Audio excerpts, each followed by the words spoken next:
মই জ্যোতিষী গৌতম চক্ৰৱৰ্তী। আজি মোৰ আলোচনাৰ বিষয় হ'ব মানুহৰ হাতত বুধৰ ক্ষেত্ৰ যিটো আছে, বুধৰ ক্ষেত্ৰত কি কি চিন থাকিলে তাৰ ফলাফল কি হ'ব। এইটো হ'ল বুধৰ ক্ষেত্ৰ। এই ক্ষেত্ৰৰ পৰা আমি মানুহজনৰ বিদ্যা, বুদ্ধি, বিজ্ঞান বিষয়ক পাৰদৰ্শিতা, তেওঁৰ ভ্ৰমণ, মানুহজন মিছলীয়া হয়নে নহয়, নে সত্যবাদী, তাৰপিছত তেওঁৰ বুদ্ধি থাকিব নে নাথাকে, এই বিভিন্ন ধৰণৰ যিটো আমি পাওঁ, ফলাফল পাওঁ, সেইটো হ'ল বুধৰ ক্ষেত্ৰৰ পৰা পাওঁ। আহক আজি আমি আৰম্ভ কৰোঁ, বুধৰ ক্ষেত্ৰত কি কি চিন থাকিলে কি কি ফলাফল হ'ব। প্ৰথম আমি দেখুৱাইছোঁ ষ্টাৰ চিন।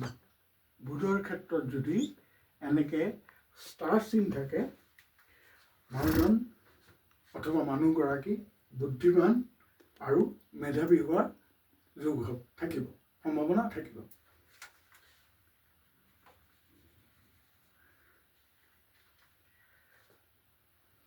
ইয়াৰ পিছত ইয়াত যদি এনেকৈ চতুষ্কোণ থাকে, তাৰমানে চতুৰ্ভুজ, স্কোৱাৰ যদি থাকে, এওঁ বিদ্যা ক্ষেত্ৰতো ভাল হ'ব, শিক্ষা ক্ষেত্ৰত তেওঁ যথেষ্ট উন্নতি কৰিব, ব্যৱসায়ৰ ক্ষেত্ৰতো তেওঁ ভাল হ'ব।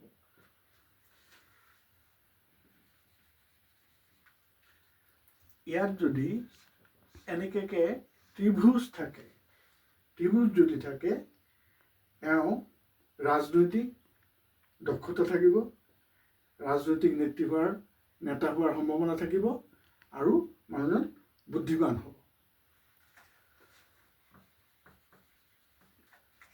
আৰু যদি ইয়াত এনেকৈ ক'লা দাগ থাকে, ক'লা স্পট থাকে, এনেকৈ যদি দাগ থাকে, এটা সময়ত এওঁৰ সৰ্বোচ্চ চুৰ হোৱাৰ সম্ভাৱনা থাকিব।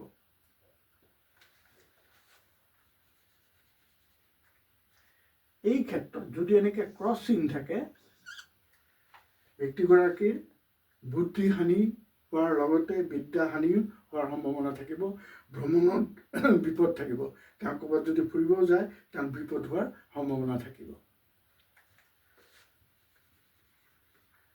আৰু এটা চিন আছে ইয়াত, যেনেকৈ জালি চিন বুলি কোৱা হয়, নেটিং।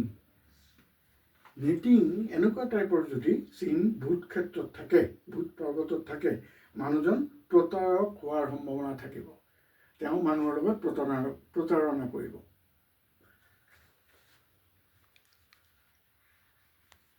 গতিকে আজি ইমানখিনিয়ে, আকৌ অহা এপিছডত আমি লগ পাম। ধন্যবাদ।